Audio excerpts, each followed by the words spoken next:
কি আছে ওয়ারেন্ট আছে আপনার? না আমার তাহলে ওয়ারেন্ট নেই, তাহলে কি কারণে হচ্ছে কি আপনারা নিয়ে যাচ্ছে ভাইরা? ভাই এই দেশের তো একটা আইন আছে ভাই। আমি তো যাচ্ছি রে ভাই। ভাই সে তো যাচ্ছে, আপনি ওয়ারেন্ট নেই কিছু নেই, এই এখানে ওয়ারেন্ট নেই কিছু নেই, সকালবেলায় যাবেন ওস্তাদ ডাকছে, ওস্তাদ কেন ডাকছে ওস্তাদকে? আপনি তার ফোন দেখেন।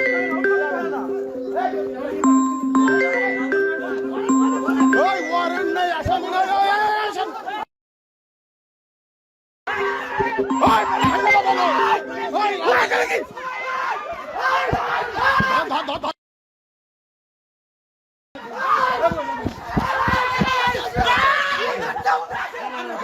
আপনাকে মেরে ফেলেন ভাই, এত বড় অন্যায় করেন না ভাই, আপনাকে ভুলাই আছে মেরে ভাই। ও ভাই